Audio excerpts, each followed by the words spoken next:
one career advice that I have on the top of my mind. At a panic situation, when you're dealing with crisis communication, enjoy it. There's gonna be a week, there's gonna be another week, but not every week has like a crisis situation. And looking back, I think that's the situation that shapes you the most. What is the most rewarding part of what you do? What brings you the most joy? At Scratchpad, we believe that we are not just an agency here to support. Yeah. We call ourselves as growth partners, and we truly stand by it. Yeah. Shockvertising. So what is it? So Shockvertising. Shockvertising.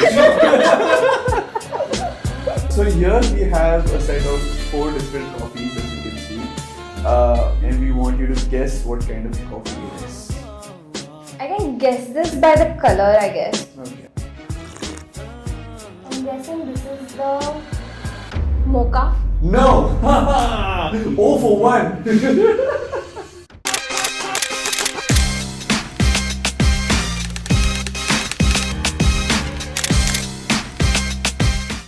Today we have with us account manager at Scratchpad, cat mom, PR expert, and a very dear friend. And those are all the superlatives she paid me for. Samiksha Patil. Thank you for having me. You could have clapped also.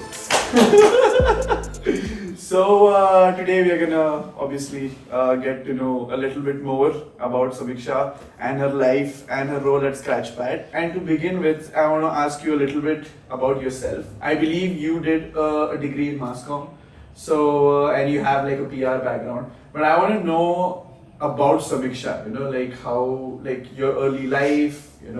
How you started off, the cities that like made you who you are. So a little bit about that. So I was born in a very small town called Belgaum, and then I did my schooling, my pre-college there. Then I moved to Pune, where I did my undergrad. Yeah. I did my undergrad in mass comm, journalism, and a little bit of ad and PR. Okay. So, and that was COVID years. So I had a lot of time in hands. So I explored a lot about mass communication. I did a bit of content, I did a bit of advertising, I did journalism for some time, which is embarrassing now.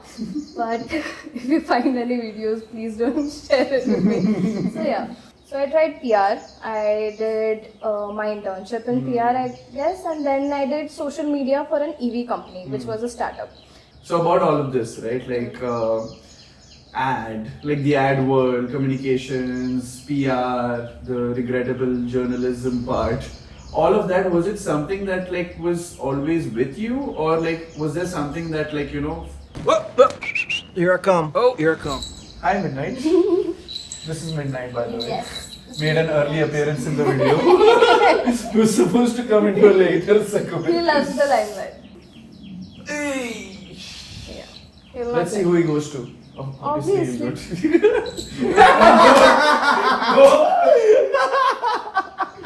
Good one. High five. So my next question is about like kind of relates to what you just talked about. So this whole thing, the ad world, communications, PR, the regrettable journalism part, all of this, was it something that you just always had it with you, like in you, or like was there something that happened that like switched, like flipped a switch that like you are like, okay, now this is what I want to do? I think it was never PR, to be very honest. Initially, I don't remember what I wanted to be. But then I think during my college years, I wanted to be a wildlife photographer because my love for pets, animals and all of that. So I just wanted to cater it somehow through my work. So that's why I shifted from NGO to PR, where my expertise really mattered. So yeah, so it started with wildlife, and it was not really, this wasn't something that I always wanted to do. Yeah. Because I am the third kid. Both of my siblings are engineers. So yeah, I was a rebel at first for my career. Was? I still am a bit, but not for my career. Yeah. That's like quite a jump from like wildlife photography to the ad world. Yeah. Okay, so a little bit more about yourself. Like we spoke about what brought you here and what you do. Out of all of that, like what keeps you motivated? Well, like if it's midnight or if it's something else, what is it? In one of my previous roles, honestly, I was one of the youngest among the organization. And where there were people working to feed their kids, I was working to feed my cat. So yeah, he's definitely one of the biggest motivations I have. So for you're work. saying your cat is not your kid? He is my son. You didn't hear that? He's my loving son. And yeah, I think he is one of the biggest motivations. But apart from that, what keeps me motivated at work is, I think, new challenges every day. Because communication is such a field where, you're catering to various spokesperson, various end users, and it's not the same every day. Right. With the massive, destruction amongst the digital world, everything, I think the spokespeople are changing. Yeah. And right now, we are at a phase where the spokesperson or the communication is not just going to a human. There are end users apart from human. Yeah. So your communication needs to adhere certain guidelines, certain rules. Yeah. So I think it's a wider scope now. Yeah. Okay. So I think that's what keeps me motivated.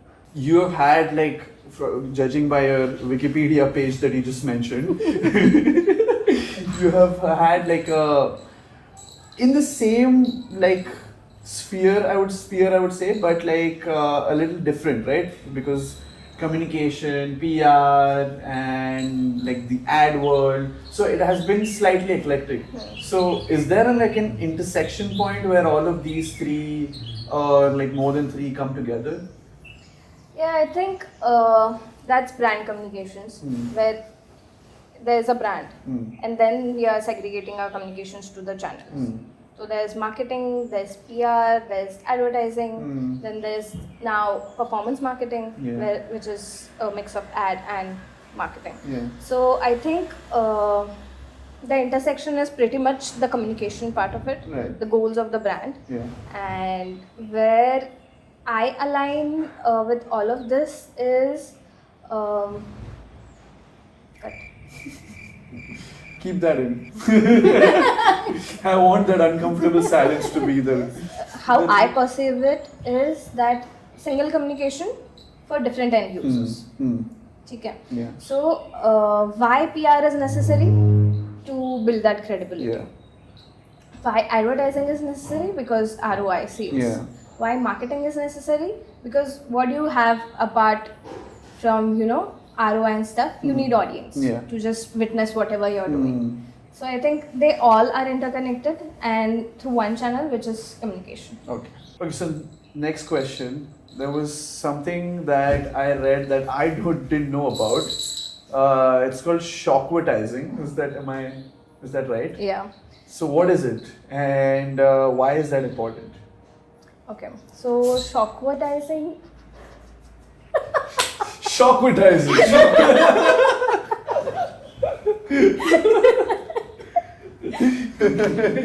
Okay. So Shockvertising is something that you do at a grand scale. You shock people and then you have a motive behind it. Okay. I wouldn't say recent, but years back there was a stunt by an actress to support a vaccination, if you remember. So that is something which By is called stunt, you mean a PR stunt? a PR stunt that Okay, wasn't so in my PR. in my mind, it felt like she did a backflip No, too. that wasn't a PR Okay. stunt. Okay. That was Shockvertising, Okay. and that's the difference. It kind of works a little bit like shock comedy, because so in shock comedy also is like the comedic part is what is shocking the people. So, and with that you get their attention. Is that what it is basically? Another part of this question is, does it really work? And is it necessary? Shockvertising? It's not necessary, obviously, and when we as an agency also suggest our partners a couple of stuff. I think a lot of agency don't support shockvertising because, like I said, it's again very short run and it's just to grab their attention. It does not have a great return in terms of brand visibility, the goodwill. So at this we are also compromising a lot of stuff. So there are risk of backlash, a lot of risk of backlash, which again they are debatable because Shockvertising usually works for short run. But is it like a hit or miss ki, like if काम किया तो किया, otherwise it could like hamper your company's image or something? Yeah.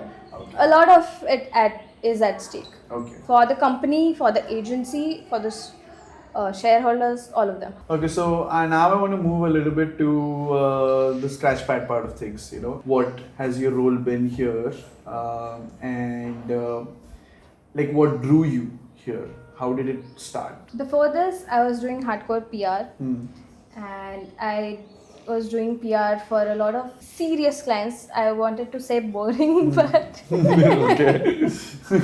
serious clients. So cybersecurity, then there was AI, automation. I spent years doing that and I loved it.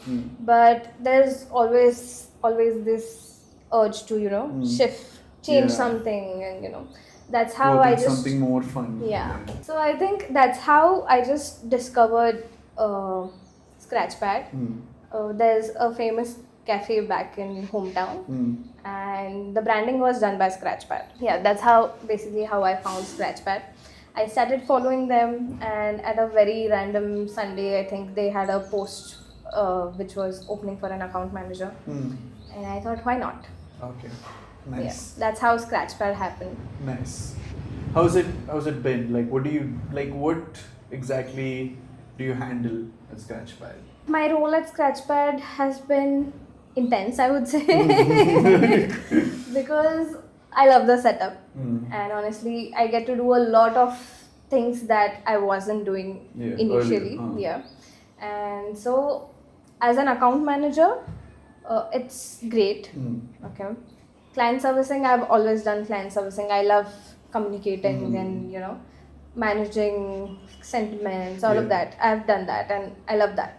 But apart from that, I'm able to do a lot of things, which is social media, there's performance marketing, then there is a creative side of things that I'm able to do. There are a lot of website development happening at the end. So a lot of things that I'm still learning, which I'm grateful for Scratchpad to introduce me to.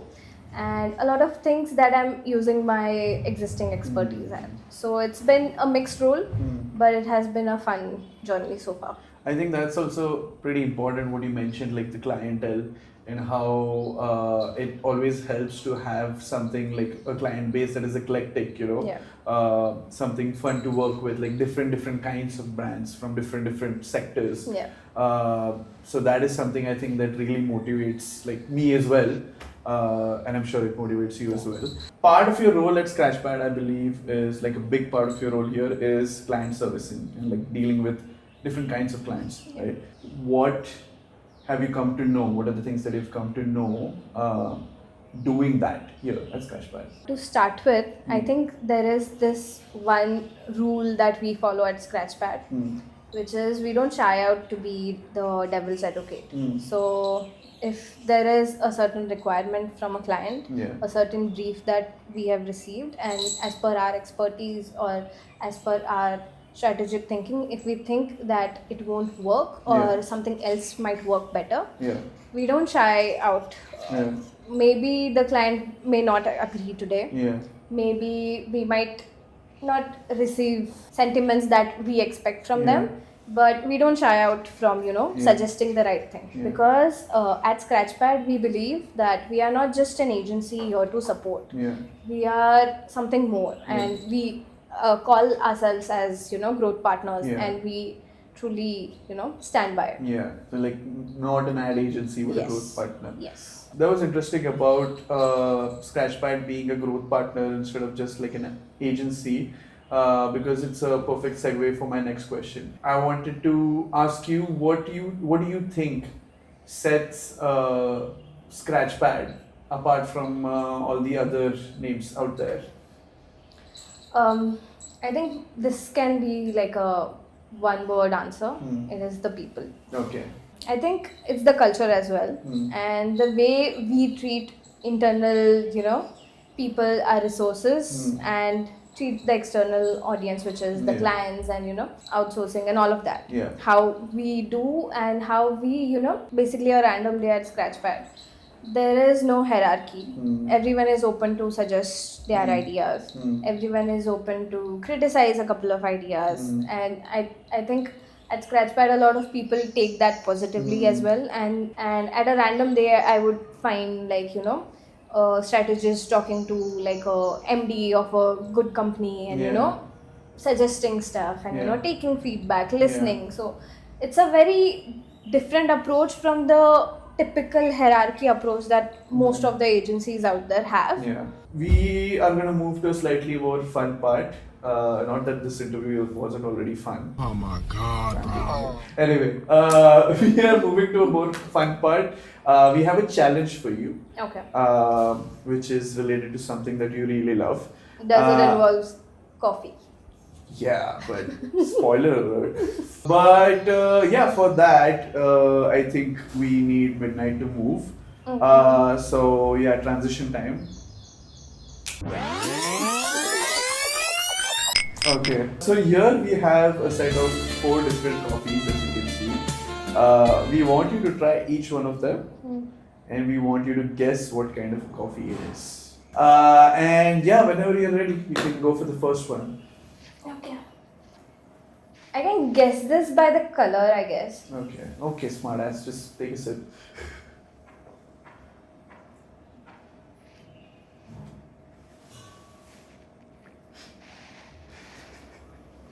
I'm guessing this is the mocha. No! 0 for 1! Okay, number 2. Okay. Number 2. Caramel. No! 0 for 2! Oh my god, is she a connoisseur? That was mocha. Wow! Okay, number 3. We still have 2 guesses, okay? We still have 2 guesses. You guessed 2, right? Caramel for sure. Okay, you got 1. Come on, this one for the win. This is an iced coffee. It's not a cold coffee. He won't. Okay. He is lactose intolerant. Wow, like mother like son. I guess it's a cold brew. It's classic cold coffee. Oh, Samiksha did okay. Like statistically speaking, that was so. Because Huh? I like my coffee black. You guessed 2. That's more than I would have guessed. So it's okay. Okay, so that was the coffee section. Sorry. One thing I'd like to know is what is the most rewarding part of what you do? What brings you the most joy? I think the most rewarding part is when we dodge a bullet for the client. I think the most rewarding part of my work right now is when we dodge a bullet. So what I mean by that is a lot of our day-to-day also involves, judging a circumstance, assuming what's coming, and then recommend stuff to the client. So if we see that there is a backlash coming, or there are certain things that might not work, and we anticipate it earlier, we suggest accordingly, and that results into a fruitful situation. I think that's reward that. What about some of the little things that everyday things that you get to do at work, the people, the work itself, the culture, the atmosphere, like what, is there anything like that makes you want to come back every day, and do this? Yeah, I think I've answered this before. Okay. So the people, of course, working with such great personalities. Okay. Yeah. And sharing ideas, Yeah. getting some perspective in place, maybe about And I think the connection that we have built, Yeah. how long has it been for me and Scratchpad? Like few months, right? But the connection that we have built, we Yeah. talk about life, we talk Yeah. about everything that's beyond work, Yeah. about the industry, Yeah. and the perspective that I get from each one of us, I think that's also rewarding. Yeah. And to add more, I think let's not add more. Okay. Interesting question for you. What's the best career advice you've ever gotten? Apart from the advice you get from me. Yeah, one career advice that I have on top of my mind. This is from one of my mentors, HG, Hitesh. Is that at a panic situation when you're dealing with crisis communication, enjoy it.